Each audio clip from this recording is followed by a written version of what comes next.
प्रदेश के शिक्षा मंत्री महिपाल ढांडा ने राजकीय वरिष्ठ माध्यमिक विद्यालय सनपेड़ा गांव में 3 कमरों व लाइब्रेरी भवन का उद्घाटन किया। नए भवन पर 32,87,000 की लागत से निर्माण किया गया।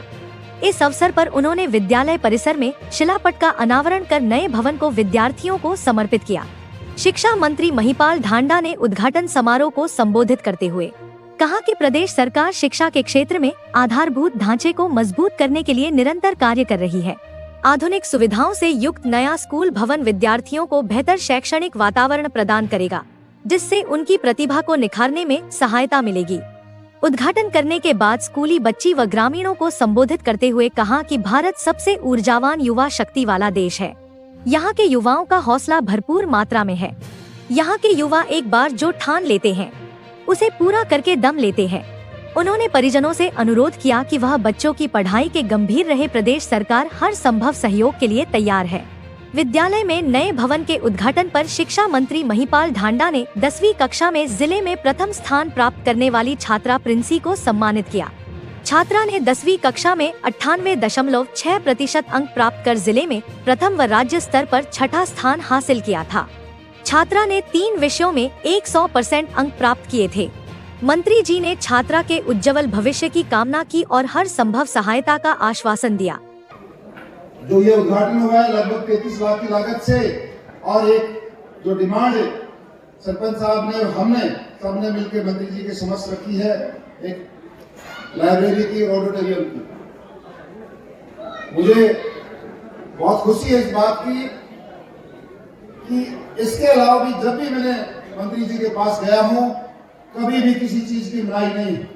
और मैं डीओ साहब को सुन रहा था कि जब से भाई साहब ने शिक्षा मंत्री का कारोबार संभाला है, ये केवल इस नाते नहीं आप यहाँ आए हैं, पूरे हरियाणा में आपने एक नई दिशा दी है और एक बेहतर शुरुआत दी है, जिसके परिणाम भी आ रहे। और क्योंकि जब भी किसी कार्यक्रम में आपसे मिलता हूं तो आपको सुनने के लिए बेताब रहता हूं, इसलिए ज्यादा लंबा नहीं बोल सकता। आपको सुनना है और मैं नहीं, पूरा हरियाणा सुनता है। और जब आप मंच पे होते हो तो सबका ध्यान आपकी तरफ होता है कि महिपाल जी कब बोलेंगे। आपको विश्वास दिलाता हूं, पूरे जिले के बेहतरीन स्कूलों में से है। पिछले 9 साल से मैं स्वयं, 10 साल से मैं लगभग सक्रिय हूँ। बहुत अच्छा हमेशा रिजल्ट रहा है और हम ये कार्यक्रम करते हैं बच्चों को प्रोत्साहन करने के लिए, उसमें हमेशा स्कूल का नंबर आया है। मैं पूरी मैनेजमेंट की आपके सामने ये बता रहा हूँ कि बहुत अच्छी मैनेजमेंट है, स्टाफ अच्छा है। और एक अच्छी बात यह है कि हमारे भाई जो निर्विरोध बिना चुनाव के, बिना इलेक्शन के सरपंच चुने गए हैं, ये बहुत बड़ी बात है। इनका तालमेल इतना अच्छा है कि मेरे तक तो बात शायद ही पहुंचती है, वो अपने आप ही निपटा देता है, कुछ भी जरूरत होती है। इसमें भी खून बनता है, ये भी पीड़ा समझता है, ये बढ़ता भी है, जलता भी है।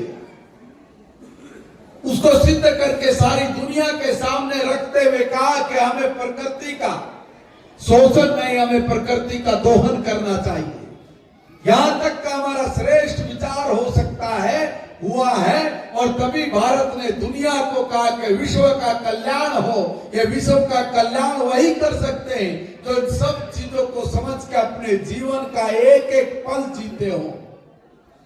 और ऐसी परिस्थिति में जहां दुनिया में हाहाकार मचा हुआ है, भारत ने भी अपने इसी विचार को लेके कहा कि तुम पाप करो, तुम गलत करो, ये ठीक नहीं है, ये रुकना चाहिए, शांति स्थापित होनी चाहिए, विश्व कल्याण के मार्ग पर हमें आगे बढ़ना चाहिए। तभी जाकर भारत ने कहा कि आप नहीं रुक रहे तो सुनिए, हम भी अपना काम करेंगे, हम भी अपनी तरह की अपनी सोच के आधार पर इस देश को आगे बढ़ाएंगे। हम तुम्हारी तरह नहीं हो सकते।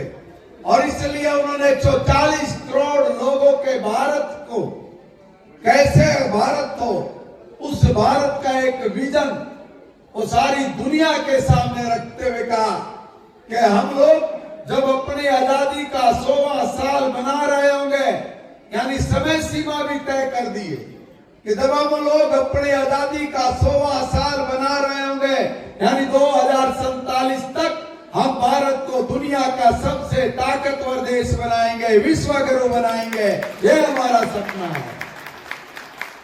और इस सपने को मेरे ये विद्यार्थी पूरा करने वाले हैं। मेरे बुजुर्गों का आशीर्वाद और इन नौजवानों का हौसला और इनकी सोच भारत को दुनिया में सबसे ऊंचे स्थान पर अपनी मां भारती को बैठाने का संकल्प ले चुका है। और इसलिए ये जो पीढ़ी है जिसमें इतना टैलेंट है कि इनके टैलेंट का एक नमूना अभी सोमवार को ही मैंने पंचकुला में देखने को मिला है। हमारी सरकार ने एक कार्यक्रम चलाया, कुशल बिजनेस चैलेंज। अब उस कार्यक्रम में आप कल्पना करिए, 9वीं का 10वीं का बच्चा और बच्ची, 11वीं और 12वीं के बच्चे और बच्चियों ने अपने प्रोडक्ट बनाए भाई। किसी ने तेल बनाया, किसी ने साबुन बनाया, किसी ने डिजाइन किया, किसी ने मेहंदी बनाई, किसी ने मेहंदी रचने का काम शुरू किया। कोई आईटी के क्षेत्र में अलग अलग तरह के बिजनेस मॉडल लेके आए और जो उनकी प्रेजेंटेशन थी, जो रखने का तरीका था, बड़े से बड़ा उद्योगपति अपनी दांतों के नीचे उंगली दबा ले, इतने टैलेंटेड हमारा बच्चा।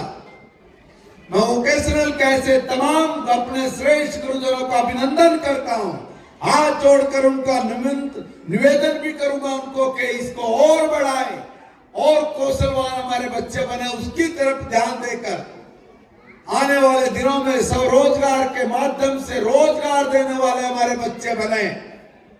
नौकरी ढूंढने वाले नहीं, नौकरी करने वाले नहीं, नौकरी देने वाले हों। और इसी सोच के साथ हरियाणा की माननीय मुख्यमंत्री नायब सैनी की सरकार ने दरवाजा खुला रखा है। पहली बार हरियाणा प्रदेश में सीड मनी दिया गया। ये जो बच्चे और बच्चियां हैं, ये इनका जो कौशल है, इनको जो काम करना है, इनका जो विचार है, ये जो अपना बिजनेस मॉडल लेके आए हैं, ये बिजनेस मॉडल सफल हो, उनको परिवार की तरफ देखना ना पड़े, इसलिए सरकार ने 1,18,000 बच्चों को उनकी 23,000 यूनिट्स बनाई और हर जिले में 3-3 ग्रुप्स उसमें छांट के उनको 1-1 लाख रुपए का सीड मनी दे के कहा कि आप अपने हौसलों को उड़ान दो और अपने जो बिजनेस मॉडल है, आपके जो विचार हैं, आपका जो व्यापार करने का समझ है, उसको विकसित करिए और अपने मार्केटिंग का तरीका ढूंढिए। 9वीं 10वीं के बच्चे आज इंस्टाग्राम पर अपना पेज बनाकर वहां से वो मार्केटिंग कर रहे, वो फेसबुक से मार्केटिंग कर रहे। एक बच्चा ऐसा मिला, कहा कि मैंने सर 1 लाख रुपए का बिजनेस किया है, कोई कह रहा मैंने 8,000 रुपए का बिजनेस किया है, कोई कहता है मैंने 40,000 रुपए का बिजनेस किया है। अरे बच्चा पढ़ता पढ़ता कमाई की तरफ चल पड़ा तो समझिए कि माननीय प्रधानमंत्री नरेंद्र मोदी जी, आपने 2047 तक भारत को विकसित भारत बनाने का जो संकल्प लिया है, हमारे होनहार बच्चे और बच्चियां 2047 नहीं 2037 से पहले ही भारत को विश्व गुरु बनाने का संकल्प ले बैठे हैं।